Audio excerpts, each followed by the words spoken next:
Ayan, sa pong mapagpalang umaga sa inyong lahat. Malamig, no? Ayan. But it's good na nandito po tayong lahat. Sino pong hirap bumangon kanina? Nagko-contemplate kayo, mag-church ba ako, itutuloy ko na lang yung tulog ko. But it's good that we are all here, settled in the presence of our Lord. At dito po mga kapatid, sa pag-uusapan po natin today, we are still in the topic natin po na meron tayo, which is complete in Christ. No? Tayo po ay sinasabihan ng banal na kasulatan na tayo daw po ay nagiging kumpleto kung tayo ay nakay Kristo. Ano po? So, we are still in the book of Colossians chapter 2 verse 10 at nung nakaraan po ay sinabi po ni Pastor yung ating pong topic which is Happy New Me. Yan. Sino pa po yung nakakaalala? Ako. So, yung Happy New Me, ang ibig sabihin daw po nito is that we are controlled by the love of the Lord Jesus Christ. Lahat po ng ginagawa natin nakaangkla sa Kanya pong katauhan at sa Kanyang gawa. And now, mga kapatid, I want you to see this topic that we have today as something that will certainly have something to do with your identity. Ayan. So ano po ba pag sinabi nating identity? Pag sinabi nating identity, ito po ay ating pagkakakilanlan, di ba? Sino po dito ang may mga ID? Ayan. So, yung sa may mga ID, sigurado po kayo yan. Tama ba?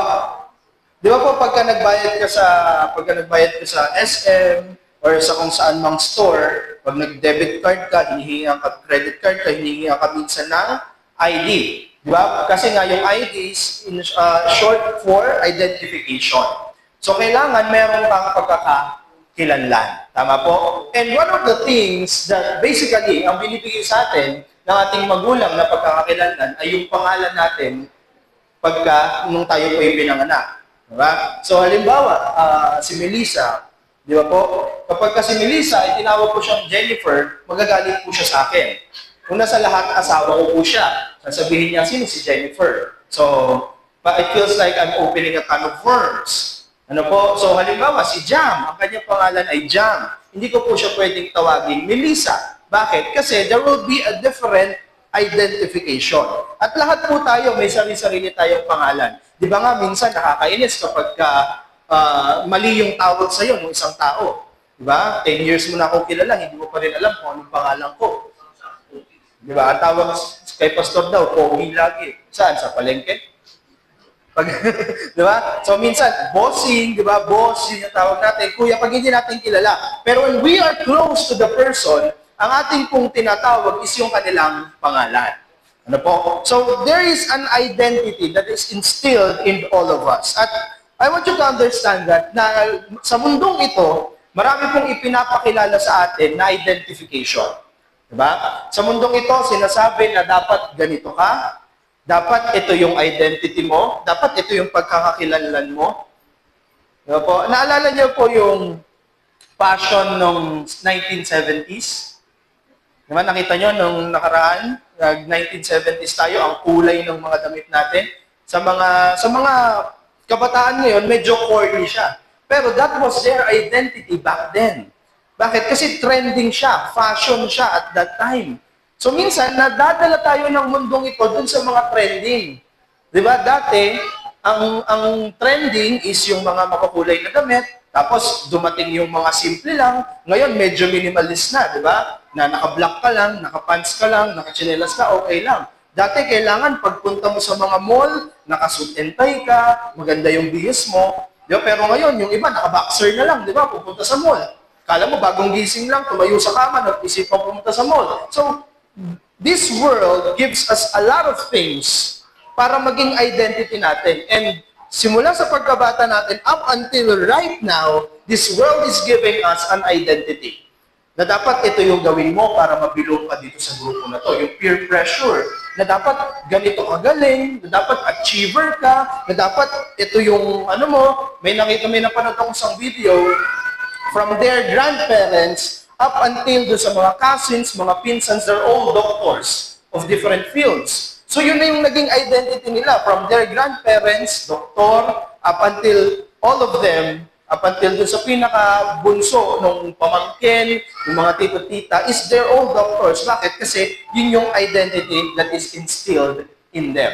So this world has a lot of things, no? Lahat ng bagay sa mundo ko ay ibinabato sa atin na dapat ganito ka, dapat ito ka, dapat ito yung suot mo para mabilong ka rito sa grupo na to, dapat ito yung requirements mo, dapat ito yung gawin mo. So definitely, marami po sa ating ibinabato na kung sino talaga tayo. At sa sobrang daming binabato kung sino talaga tayo, nagkanda-gulo-gulo na yung ating isipan. Hindi na po natin alam kung sino tayo. Kaya hindi po ninyo napapansin na uso yung meme na ano po, nahahanapin ko lang ang sarili ko. Bakit? Kasi there are a lot of things that this world offers to us with regards to our identity na hindi na natin mahanap sino ba talaga ako. Alam niyo po, sabi ng mga philosophers and mga theologians, the hardest question that this world could ever answer is the question, who am I? Sino ka nga ba talaga? What is your identity? Ang hirap, di ba? Halimbawa, nasa HR ka, di ba? Nag-interview ka, ang tinanong sa'yo, sige nga, pakisagot, who am I? Eh, yung why should we hire you nga, napakahirap ng sagutin. Diba? Why should we, because you're hiring? Diba? Eh, yung question pa kaya, na kung sino ako. Kaya ang nangyayari sa atin, saan tayo pupunta? Teka, hanapin ko muna yung sarili ko dito. Baka dito fit ako sa grupo na to. Hindi, baka dito medyo fit ako. Kaya ngayon, ang nangyayari is lahat na-try mo na, and then, depressed ka pa rin. Bakit? Hindi ko pa rin mahanap kung sino ako. So let me tell you a story, mga kapatid, before we proceed sa ating scripture reading. But I want you to understand this first. That in the beginning, in the book of Genesis, the Bible states that in the beginning, God created the heavens and the earth. Okay po? Ginawa ng Diyos ang kalangitan, ang lupa, ang lahat ng plants, stars, and moons, and animals, and lastly, in the last day, He created man and woman. Okay po? And every time na natatapos po ang creation ng Panginoon in the first day and the second day, He always says this, po, that it was good. Kung pag-aaralan niyo po yung word na good, it says it was perfect. It was good. Ang ganda. By design, by the standard of God. It was excellent. Yung stars, yung moons, yung moon, yung sky, yung universe, it was all excellent. And then here comes Adam and Eve. Diba? Si Adan, one day, siya ay pinatulog ng Diyos, and then God did some surgery on him. Ngayon, kumuha ng tadyang si Lord sa kanya. And out of his rib, He formed the woman. At ngayon, sila ay magkasama na sa Garden of Eden. Okay? At walang mali siya. Sila po yung nakahubad. Wala silang saplot. Why? Because everything was perfect back then. Pero may plot twist. May ahas. Etong ahas ngayon, nakapulupot sa puno. At ano ngayon sinasabi niya? Nakita niya ngayon si Eva. Diba? Niya, Eva! Kamusta ka? Hindi ganun yung hindi ganun yung scripture. Just making portrayal. Pero di ba? Kumbaga, nandun siya sa puno, and then sabi niya kay Eva, nakita mo ba itong na to? Fruit na to, hindi po mansanas yun, ha? Yung iba sabi, grapes. Pero hindi po mansanas yun. The Bible doesn't state kung anong fruit yun. Pero ngayon, nakita ni Eva that the fruit was so enticing. Hindi ko alam kung gaano kaganda yung yung fruit na yon. Pero nakita ni Eva, na-tempt siya. So ano nangyari? Sabi ni Eva, hindi. Sabi kasi ni Lord, wag ko daw hahawakan, wag kakainin, kasi kami ay mamamatay. Ano sabi ng serpent? Totoo ba na ikaw ay mamamatay? So anong ginawa ni Eva? Kinagat niya ngayon yung mansanas. Nung kinagat niya, wala pang effect eh. Ano nangyari ngayon? Isinama niya ngayon yung lalaki. Binigay niya, tikman mo, sarap. And then, kinagat din ni lalaki. And from then on, in Genesis chapter 3, it records the fall of man. Why?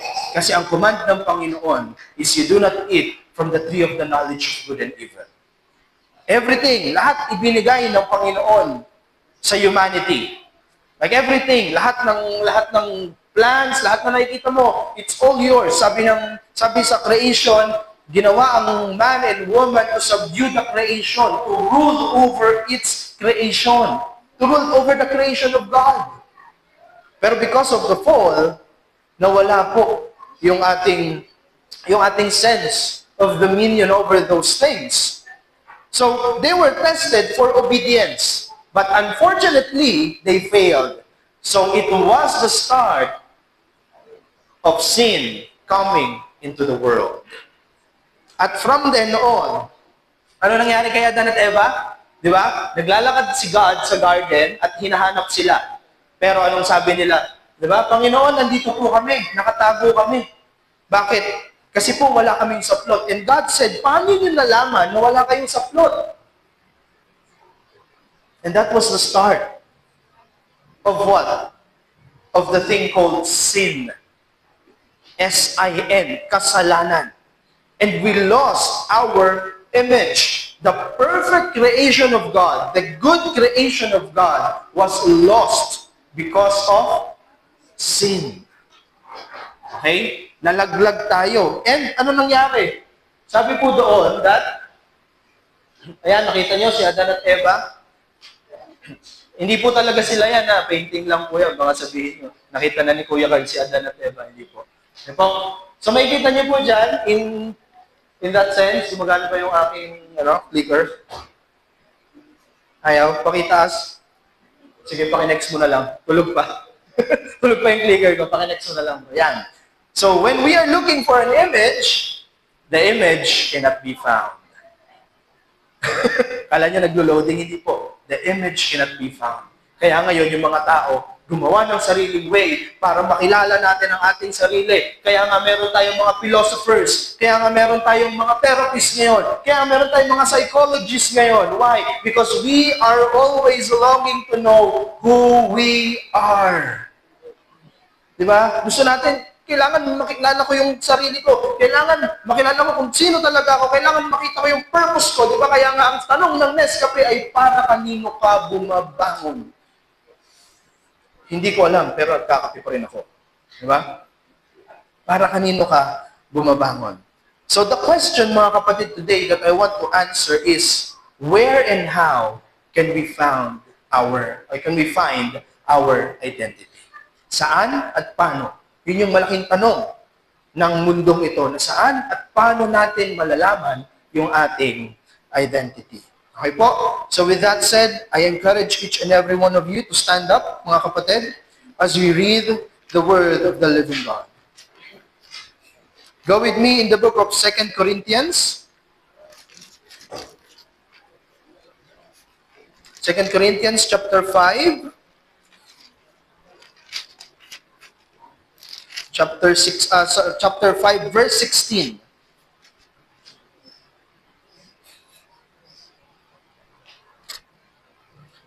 Second Corinthians chapter 5, verse 16. We'll be reading from verse 16 up until verse 19. Okay po, nandiyan na po kayo? Okay na po? Nandiyan na po tayo? Okay. Let us all read. I'll be reading from CSB, but follow me with your eyes.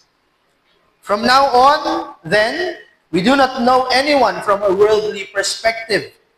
Even if we have known Christ from a worldly perspective, yet now we no longer know Him in this way. Therefore, sabi po rito, if anyone is in Christ, he is a new creation. The old has passed away, and see, the new has come. Everything is from God, who has reconciled us to Himself, to Christ, and has given us the ministry of reconciliation.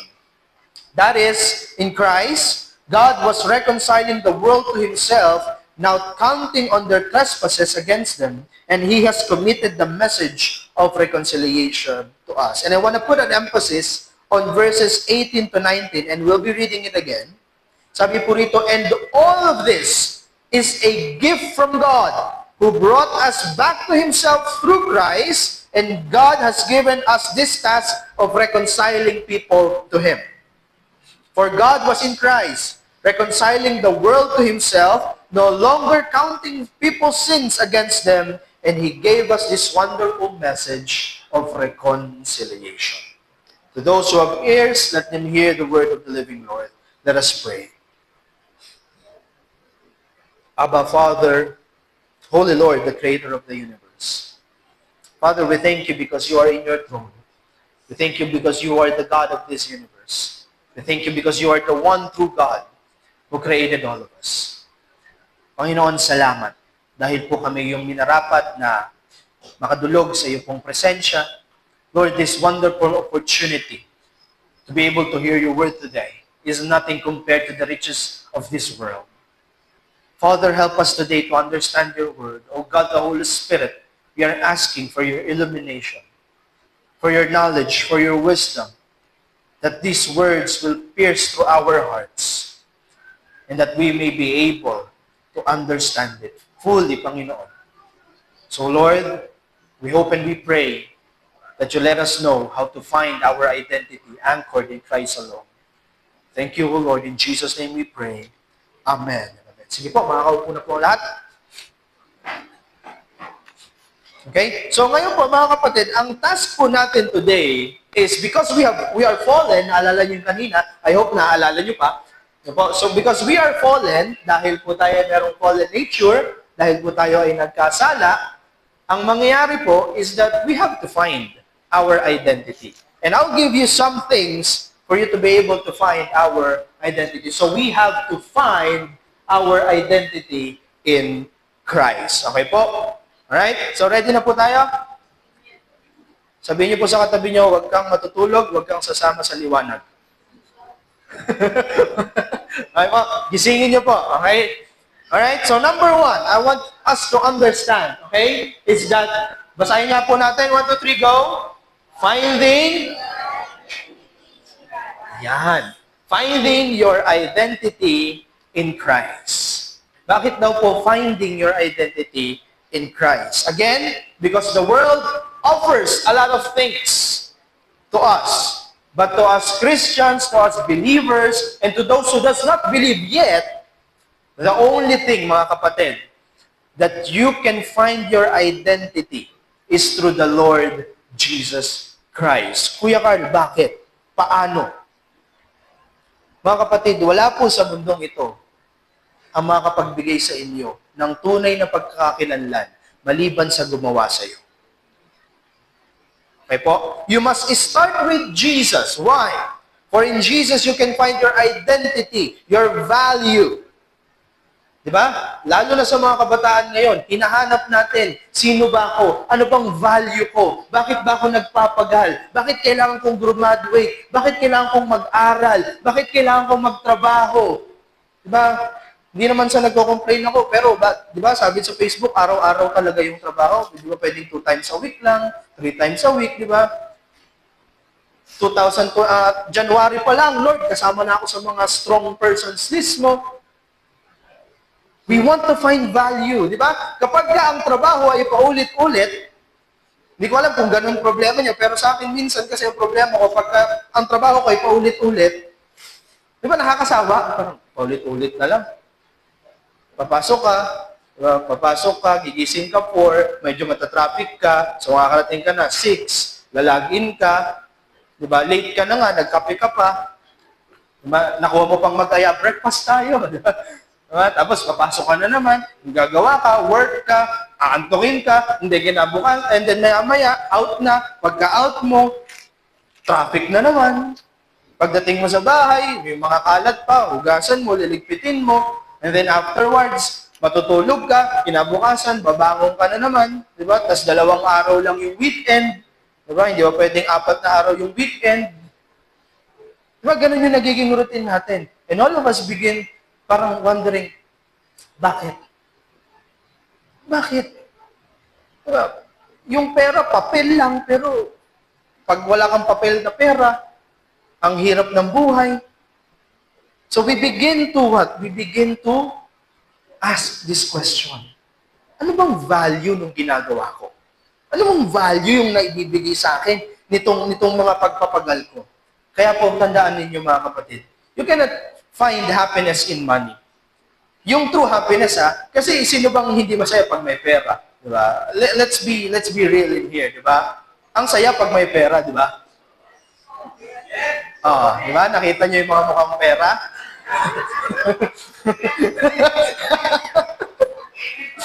Ay, cut yun sa video ba? Sabihin. No, hindi, totoo lang, di ba? Truth be told, iba ang meron kang pera. Pero tandaan po ninyo, even na marami kang pera, hindi yun ibig sabihin masaya ka. Okay? Hindi ibig sabihin, kahit sabihin mong, di ba, nakaraan, sabi ko nga sa inyo, kung bibigyan kayo ng 10 bilyon ngayong araw na to, tapos pag naubos nyo, bibigyan kayo ng 10 bilyon ulit, pero bukas mamapatay kayo, papayag kayo? Di ba? Hindi kayo papayag. Bakit? Kasi there's more to life than money. Di ba po? And there, you cannot find value in money. So, gagawin mo, sige, try ko sa pamilya ko. Malay mo naman, your family will fail you. Definitely. Tao lang sila. Yung mga magulang sabihin nila, teka lang, sige, try ko, baka yung anak ko yung value ko. You cannot place your value to your sons or your daughters. They will definitely fail you. Diba? Sabi nung nanay, ang kalakasan ko ay ang aking anak. Nung tumigas ang ulong anak, di ba? Sawang-sawa na ako sa iyo, nanghihina na ako sa iyo. Sabi naman nung anak, ang kalakasan ko ay aking magulang. Di ba? Nung nagkaroon ng problema sa magulang, sawang-sawa na ako sa inyo, nanghihina na rin ako sa inyo. See, you cannot place your value to someone that is fallen. But here comes the thing. The Bible answers the greatest need of man. If you want to find your value, if you want to find your identity, start finding Christ. You can only find your identity, you can only find your value to the one who has created you. Diba?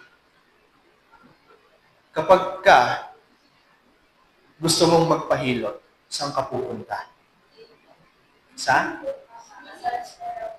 massage therapist. Meron na po sa inyo dito gusto magpahilot, pumunta sa dentista. Anong hihilutin sa inyo? Yung bagam nyo? Diba? Kung gusto nyo, halimbawa, yung motor o yung sasakyan, nasira, saan kayo pupunta? Saan? Sa mekaniko, di ba? May pumunta na sa inyo may pumunta na sa inyo dyan sa may Metro South? Di ba? Dok, nasira yung sasakyan ko may brake fluid ka dyan. Diba? Dok, may may spare na battery ka dyan, di ba? Papalayasin ka ng doktor. Ano sa tingin mo sa akin, mekaniko? Di ba po? Yun yung hirap sa ating mga tao. Paminsan-minsan, we try different things. Di ba? Gusto natin motivation, gusto natin ng ganito, ganyan. Kaya nga alam nyo, patok na patok yung mga coaches, di ba? Bakit? Kasi they are coaching you in life. Pero still, you cannot find value in them. The only thing na makapagbibigay sa inyo ng full detail na kung sino ka ay ang ating Panginoon at wala ng iba. Bakit? Kasi He is your maker. He is the one who formed you. Then definitely, alam niyo yung pasipot-sikap ng kung sino ka. Okay po, why? Kasi po sabi sa book of Genesis. Ayan, gumagana na ulit yung aking figure. Ayan, isa pa. Mo. Kailangan itaas. Pakitaas mo. Thank you. Yan. In Genesis chapter 1, verse 26 to 27, ano pong sabi dito? Then God said, let us make human beings in our image to be like us. They will reign over the fish in the sea, the birds in the sky, the livestock, all the wild animals on earth, the small animals that scurry along the ground. So God created human beings in His own image. In the image of God, He created them. Male and female, He created them. You see, who created us?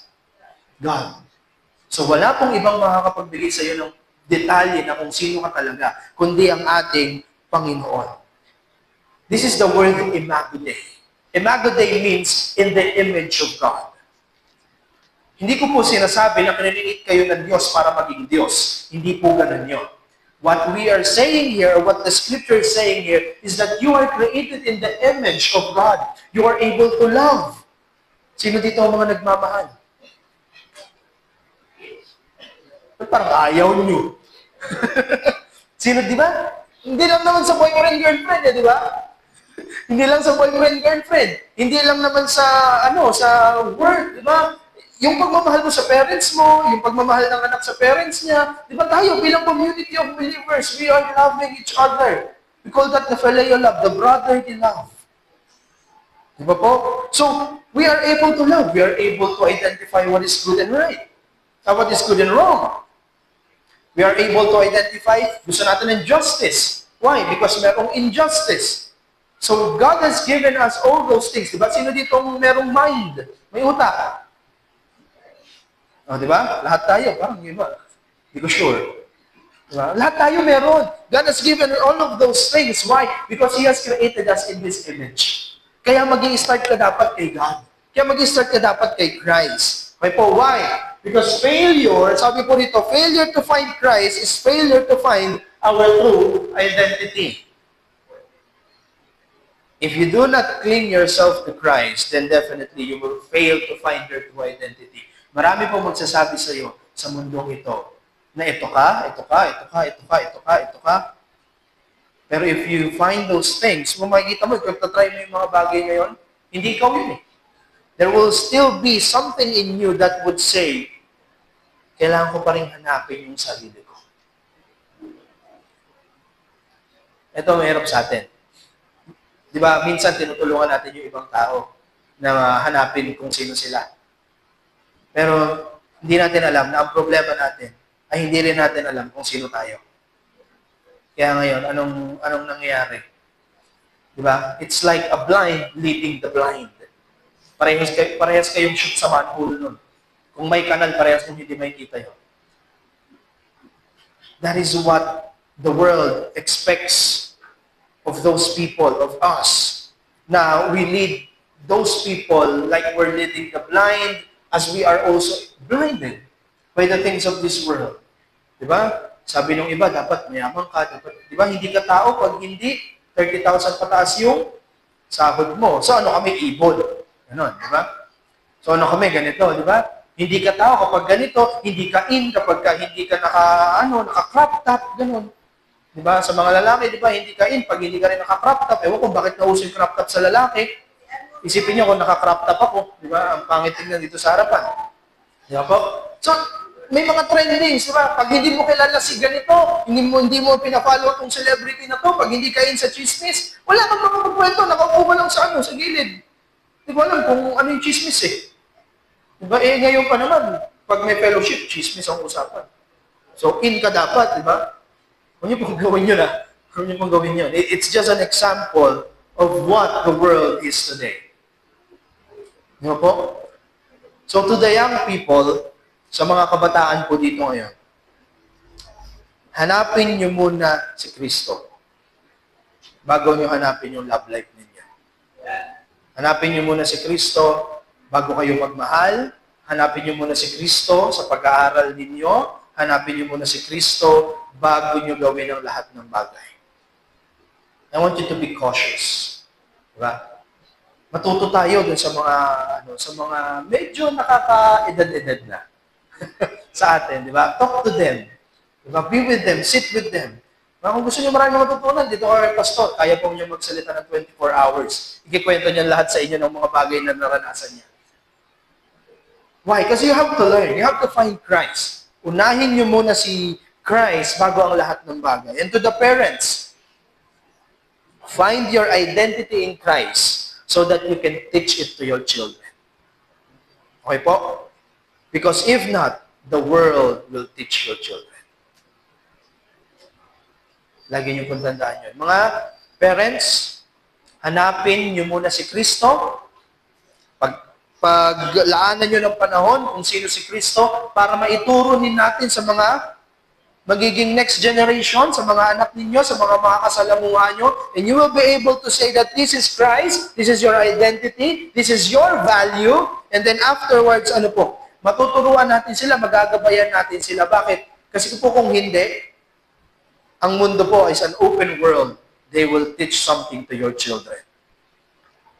Kaya po maraming mga kabataan ngayon, nagpo-fall sa depression, nagpo-fall into anxiety, nagpo-fall into suicide, nagpo-fall into something that they do not really are. Why? Because it starts at home. So definitely, hindi pa po uli ang lahat. We can still save them. But we can still what? We can still tell them na ito si Christ. Ano po? Okay? You must find your identity from the one who created you, since the world introduces a lot of identities. Mga kapatid, you have to find Christ. The point is very self-explanatory. Paano nyo mahanap si Kristo? You gotta read this. This is an eyewitness testimony of who Christ is. I challenge each and every one of you to sit down with this book and to see how Christ has lived in His life here on earth. Hanapin ninyo, hindi po masama diba? Hindi corny ang pagbabasa ng Biblia. Diba? Nakasalalay po rito yung future mo. Nakasalalay po rito yung kaluluwa mo. Nakasalalay dito yung buong being mo. So you have to read this. Diba? Mag-start tayo sa Gospel, sa Matthew, Mark, Luke, and John. Those are eyewitness testimony of who Jesus Christ is. It's a historical narrative. You want archaeology, may archaeology rito.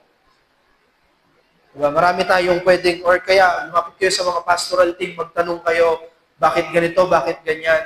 And if we could answer that, definitely we will answer it.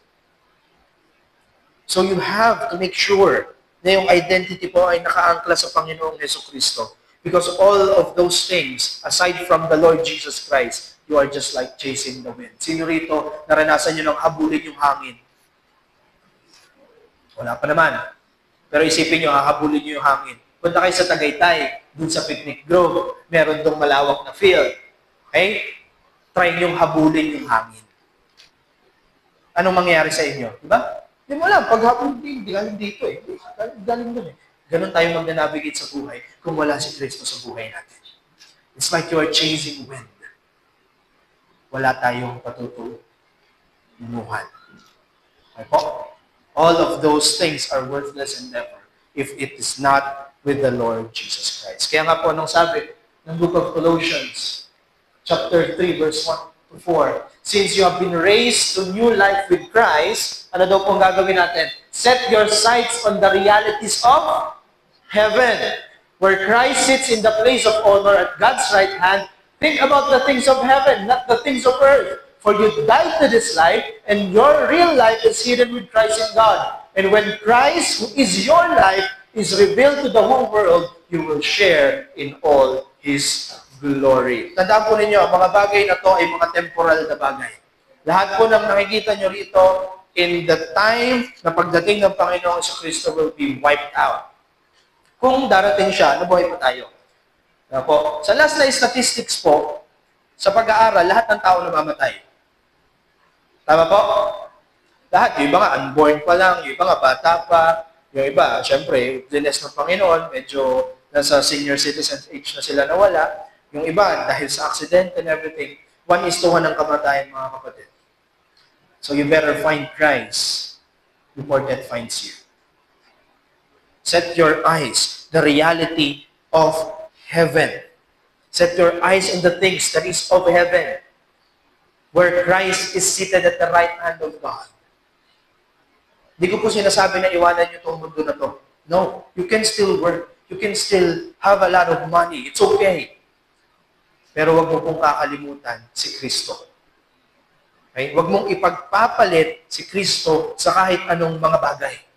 Kaya nga sabi dito ni Paul sa mga taga-Colossus, for you died to this life. Patay ka na sa buhay na to. Not literally speaking, pero you are now setting your eyes, your focus onto the goal. Na ano po? Na makakasama ko si Kristo pagdating ng panahon.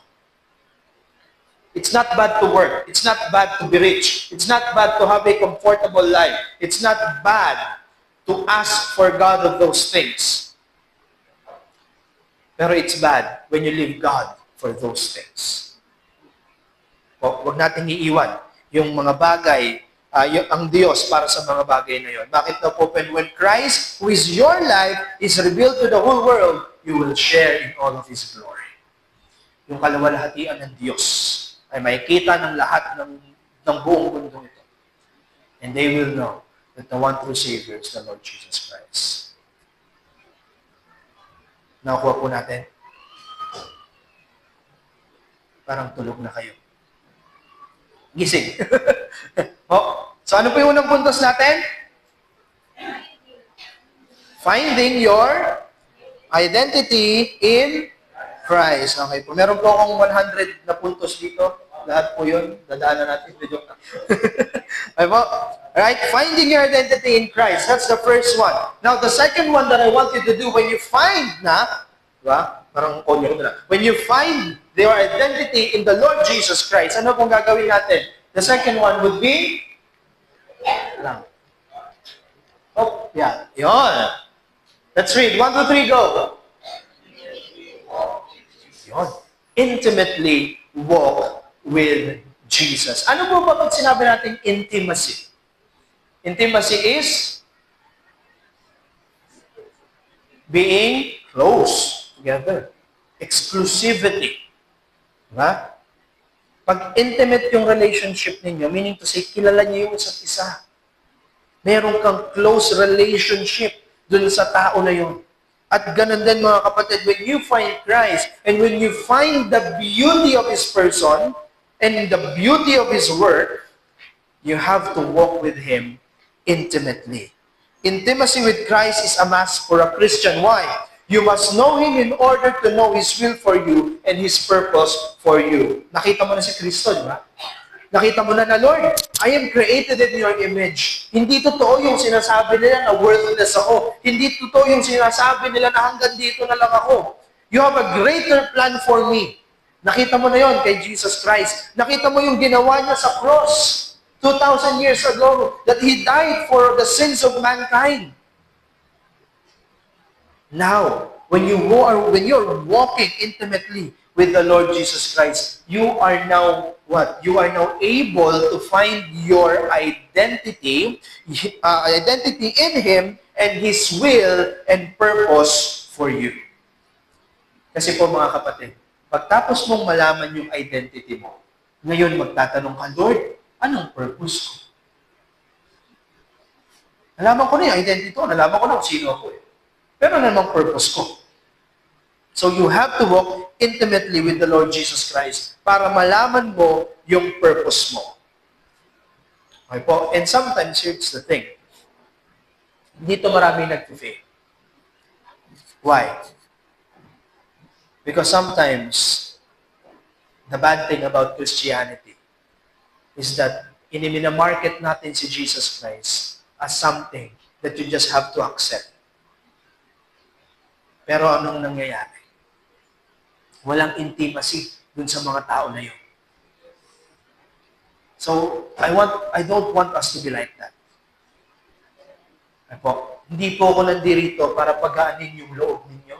Hindi po ako nandirito para to hurt each and every one of you. No. I'm here to herald the word of Christ. And here comes the thing, mga kapatid.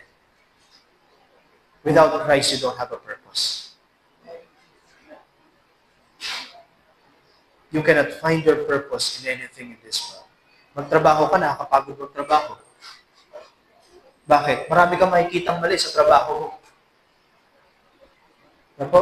Toxic yung management, si ganito, si ganyan.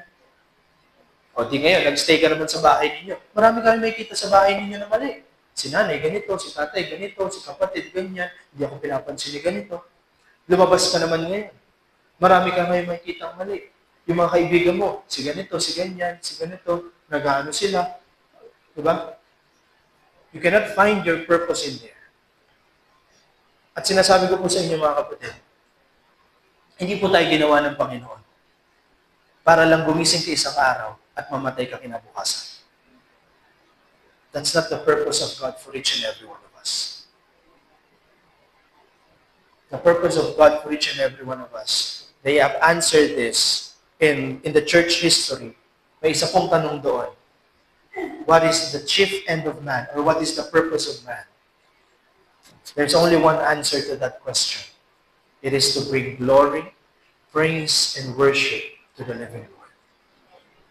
So, ibig sabihin, Kuya Carl, kakanta lang ako buong buhay ko. Hindi po. Diba? What we mean by bring praise, glory, and worship is that you work for the Lord. Whatever you do, sabi ni Paul, do it all for the glory of God.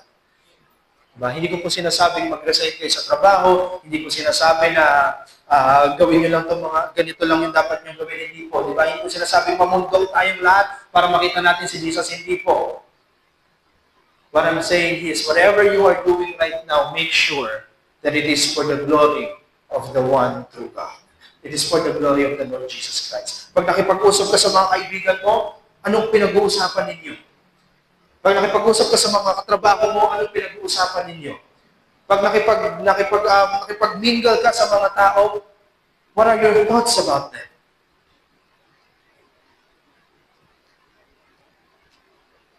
But for us to be able to know that you have to walk intimately with the Lord Jesus Christ. And here comes the thing. When we walk intimately with the Lord Jesus Christ, ano pong sabi? Intimately walking with Jesus gives us encouragement and joy even in the face of trials. Well, intimately walking with Jesus gives us encouragement and joy even in the face of trials. Mga kapatid, marami pong problema sa buhay. Bata, matanda, may ngipin o wala, lahat ay may problema. Nung bata ka, anong problema mo? Paano ako makakapaglaro sa labas? Ngayong matanda ka na, anong problema mo? Paano ako makakalabas? Diba?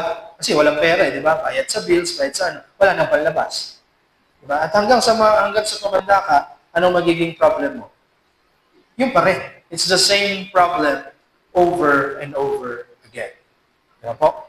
So, yun yung dapat nating isipin sa ating pong paglalakad kasama ang Panginoon, that there will be trials in this life. Lagi niyo pong tandaan yun, maraming trials sa buhay na ito.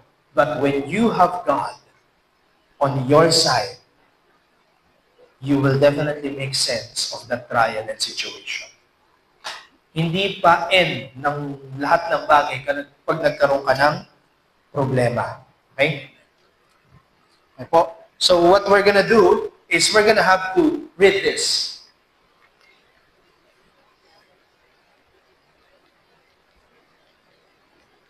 Yeah. Ayan. Sumobra. Yeah. In Proverbs chapter 3 verse 5, sabi po rito, trust in the Lord with all your heart and do not rely on your own understanding. Here's what you can do.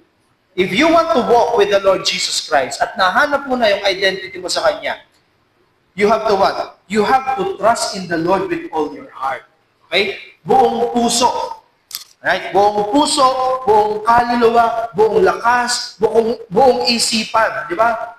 Do not rely on your own understanding. Here's one thing. A trivia. Hindi po tayo lahat magaling. Hindi ka laging tama. Unless na lang, babae ka, kasi lagi silang tama. Hindi, joke lang. Diba? Hindi, totoo, di ba? Tinuloy, hindi, joke lang. Diba? Hindi tayo laging tama. Okay po, hindi tayo laging tama. Hindi tayo laging magaling, hindi tayo laging malakas, hindi tayo laging full of wisdom. Diba? Hindi po 'yon. Kaya paminsan-minsan sa atin, wag po kayong mahiyang magtanong. Tanungin niyo, kapatid, meron ka bang napapansin sa akin na mali, na baka pwede kong mabago? I wanna improve. Diba po? So definitely, what we want to do is to intimately walk with Jesus Christ, trusting with all of our hearts, with all of our understanding, with all of the things that we want. Lord, may gagawin ako. Lord, itong trabaho na to, pinagpipray ko to eh. Kalooban mo ba?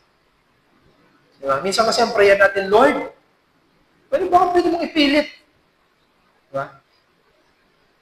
Pero hindi po gano'n. You have to submit your mind, yourself, your actions, and everything that you are in the Lord Jesus Christ. Okay po? Parang ayaw niyo. Sabi nyo siya. Submission is a hardest thing to do sa ating Panginoong Hesus-Kristo. But it is the most important thing to do. Kaya sabi ng ating Panginoon, dito po sa verse ng John, chapter 14, verse 1, don't let your hearts be troubled. Believe in God. Believe also in me. When you say you believe sa ating Panginoon, medyo nakakatakot po. Bakit? Kasi when you say you believe in the Lord Jesus Christ, He will become the master of your life, whether you like it or not. Okay po? He will become the master of your life. Siya yung magiging Diyos. Kaya nga pagtanggap po sa Kanya, tinatanggap kita bilang aking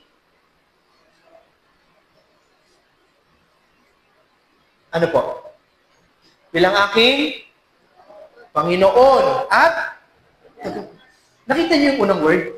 Bilang aking Panginoon. So kung merong Panginoon, tayo ay ano? Servants. Anong ginagawa ng servant sa kanyang Panginoon? Pinipilit yung gusto niya? Di ba, nakita na ba kayo? Kumuha kayo ng kasambahay? Ang sabi mo, sinigang ang ulam, ang niluto niya, langgunisa. Bakit? Favorite ko yun eh. Diba? Hindi po pwede yun. Sumusunod ang servant sa Lord, sa Master. So when you say that Christ is your Lord and your Master, there's nothing we can do but to obey. So intimately walk with Him. Don't let your heart be troubled. I'm gonna tell you a little story. Hindi ko po alam kung alam niyo yung kantang ano. Alam niyo po yung kantang It Is Well With My Soul? When peace like a river attended my way, when sorrows with billows roll, yung chorus po nun, ganito. It is well with my soul. It is well. It is well with my soul. Alam niyo po yung kanta na yan. It has an amazing story. It was written by Horatio Gates Spafford, na pinanganak po siya sa New York. So ganito, just to make the long story short, si Spafford po ay aalis po sila. Pupunta siya sa speaking engagement ni Dwight L. Moody. Dwight L. Moody is one of the best theologians out there. So pupunta siya ngayon sa event ni Dwight L. Moody. Ngayon, meron siyang business. He has to attend a business. So, ang sabi niya sa family niya, una na muna kayo, I have to attend a business meeting. So, nauna yung family niya doon, naiwan siya. Here comes the thing. Yung sinasakyan ng family ni Spafford na barko ay lumubog. Sabi po sa history, there was no time para makaligtas yung mga nandoon na tao. Because nung nangyari yung aksidente, it was only 12 minutes at lumubog na yung barko. Yung buong family ni Spafford ay nandoon. But here comes the miracle of our Lord. Nung mga doon na yung mga rescuers, nakita nila yung asawa ni Spafford, si Anna. Nakita nila na palutang-lutang, para siyang Titanic scene. Napalutang-lutang doon si Anna, doon sa may isang plank of wood, nandun siya. And she was saved. Alam niyo po, siya lang po yung nakaligtas sa barko na yun. At ang very words ni Anna, ang sabi niya, I was saved alone. Bakit po? Meron pong mga anak si Spafford. 3 po yun. All of them died. And he never get to see them again. Namatay po yung kanyang 3 anak. Yung si Anna ay nakaligtas. So what they did, syempre tuwan-tuwa siya nakaligtas yung kanyang asawa. Pero they were longing. Because yung 3 binigay sa kanyang anak ng Diyos ay namatay. At alam niyo po, pumunta si Spafford doon. Kasama yung, may captain siya doon, then yung asawa niya. Nandun siya nakatingin, dun sa water. Sa water. Nakatingin siya doon, wondering kung nasan kaya yung mga anak niya. And then sabi sa history, nandun siya, nakatayo, he was looking at everything. Pumasok siya doon sa cabin ng captain. And he was able to write, "It is well with my soul." Originally, it was just on a piece of paper. When peace like a river attended my way, the storms of life billows me, it is well with my soul. Hindi na po, syempre, namatay na yung kanyang 3 anak. And then sabi niya doon, "My dear lambs." As time goes by, akala ni Spafford, okay na ang lahat. Sabi po ngayon, nung pastor, paano mag-make sense itong mga bagay na to? Tinanong niya si Spafford. Sabi niya, paano mag-make sense yung mga bagay na to sa'yo? 3 anak mo na wala, but you are still able to say, "It is well with my soul." Ito po yung sagot niya. God gave me daughters. Now they have been taken from me. Someday, I will understand why. Someday, I will understand why. After that tragedy, nagkaanak po sila ulit ng 3.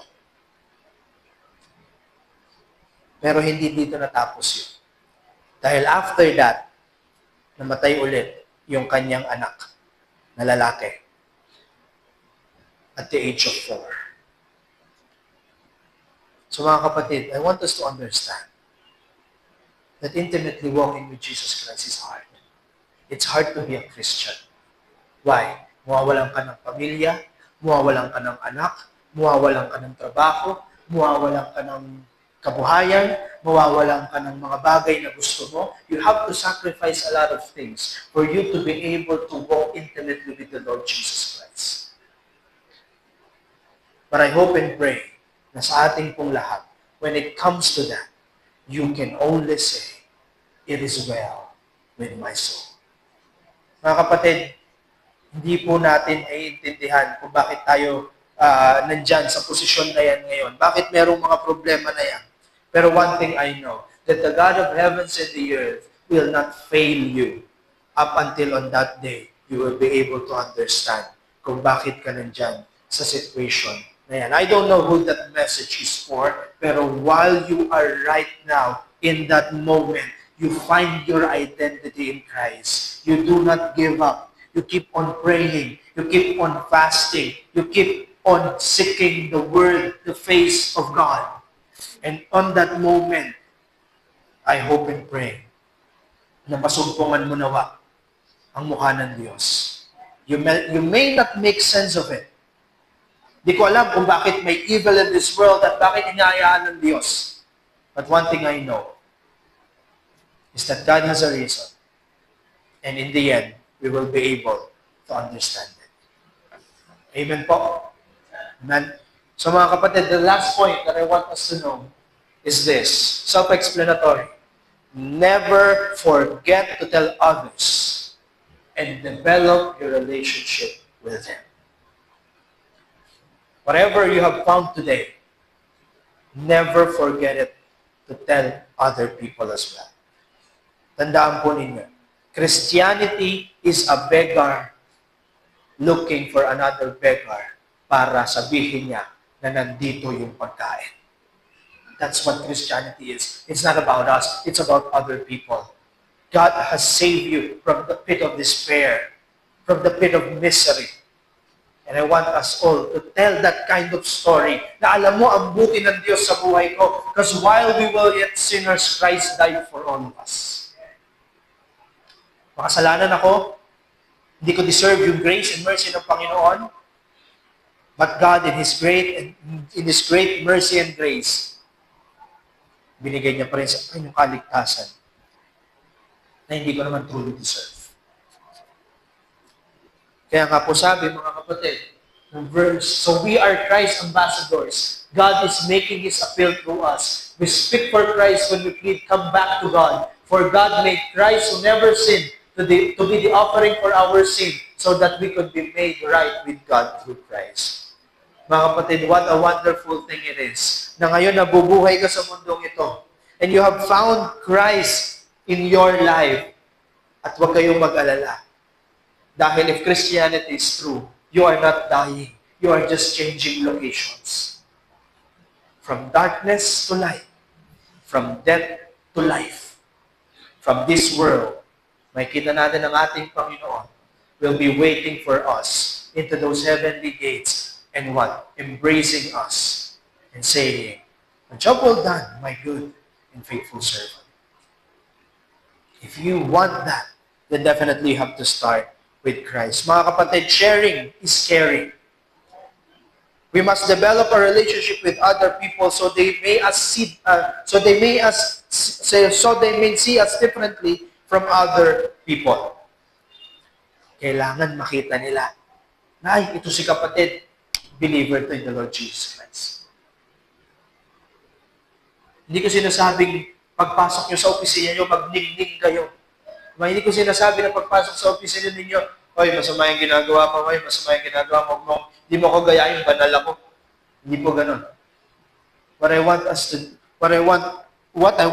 do and what I want us to think of is paano ko matutulungan tong tao na ito. Diba? You see someone outside na nahihirapan, pwede bang tumulong? It's not always saying that you're holy than other people, no. It's making sure that you are genuinely trying to help them. As we have received this gift from God, then we must share this gift to other people as well. Meron na kayong balita na gusto-gusto nyo i-share sa mga sa parents nyo, sa mga kaibigan nyo, 'di ba? Parang chismis minsan. 'Di ba? Gusto-gusto nyo i-share sa mga kaibigan ninyo, 'di ba? 'Di ba pag may na-receive kayong magandang balita, gusto natin i-share, 'di ba? And this is good news to each and every one of us. So my dear brothers and sisters, my challenge for you is to not forget to share this kind of thing which you have found today and lead others people to Christ as well. Kaya nga po, anong sabi niya? And all of this is a gift from God who brought us back to Himself through Christ. And God has given us this task of reconciling people to Him. For God was in Christ, reconciling the world to Himself, no longer counting people's sin against them, and He gave us this wonderful message of reconciliation. Mga kapatid, our job as a Christian, our job of those who have found themselves in the Lord Jesus Christ, nahanap mo ngayon yung pagkakakilanlan mo sa Panginoon, at ngayon you're able to walk intimately with Him. But it doesn't end there. Our job as a Christian is to share this good news. And that identity in Christ will bring value to them. Mga kapatid, there's more to life than in these four walls of this church. Mamaya, makakasalamuhan niyo yung mga ka-work ninyo, or mamaya may mga makakasalamuha kayong tao.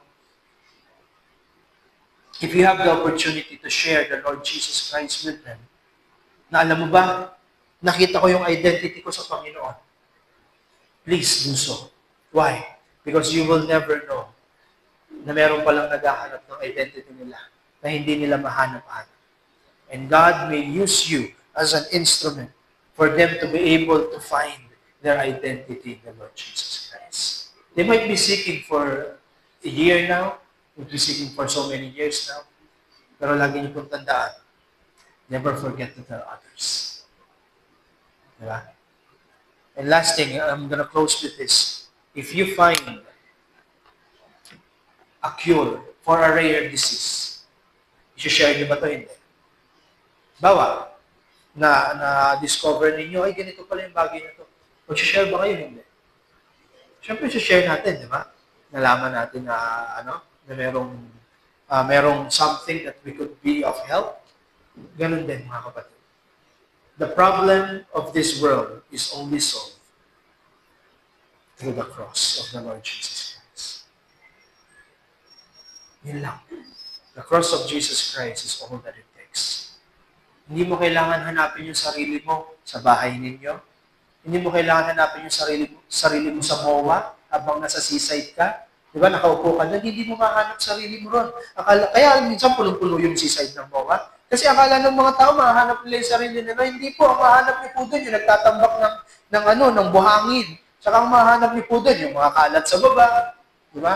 Sabihin nyo ba, magpapakalayo-layo mo na ako. Kahit gaano ka pakalayo, kahit hanggang Pluto pa yan, hindi mo mahanap ang sarili mo. Tandaan po ninyo mga kapatid, mahahanap mo lamang ang sarili mo. Hindi sa mga bagay na akala mong mahanap mo.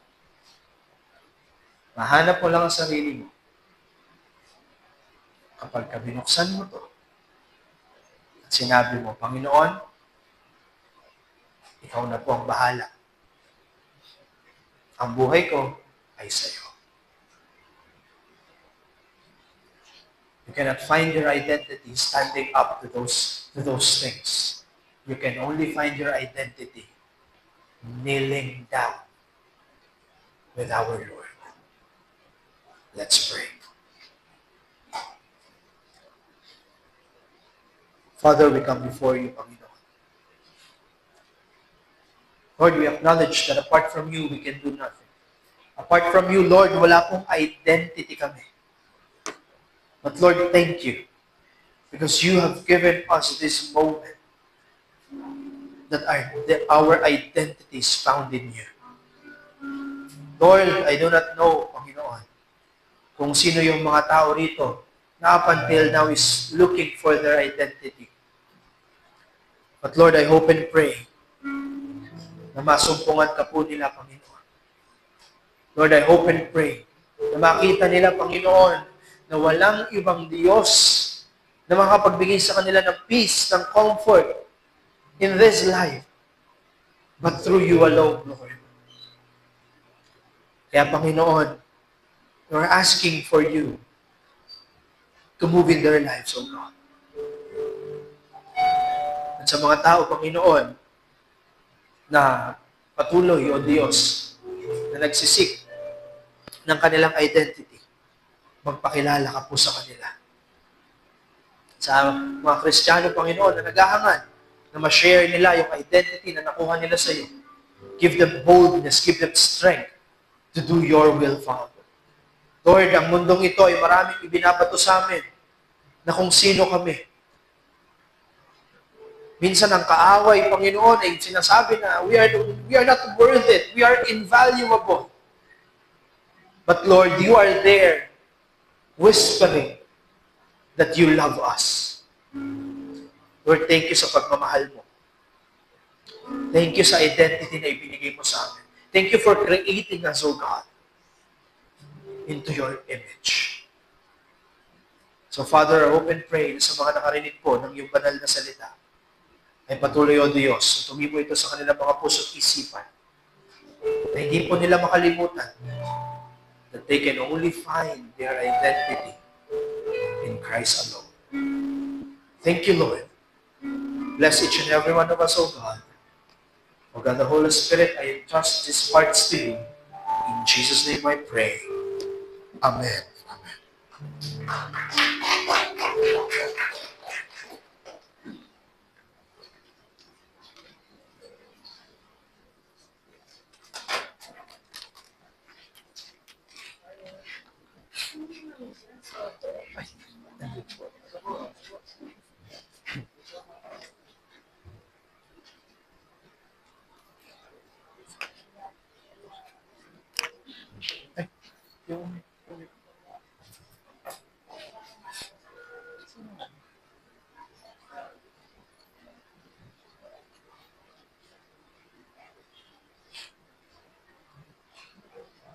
Magandang umaga po sa ating lahat. Lumako na po tayo sa title natin. Sabi po dito sa 2 Corinto 9, verse 7 to 8, ang bawat isa ay dapat magbigay ayon sa sarili pa siya, maluwag sa loob at di nagpipilitan lamang. Sapagkat iniibig ng Diyos ang kusang nagbibigay, na may kilala. Magagawa ng Diyos, kasaganaan kayo sa lahat ng bagay at higit pa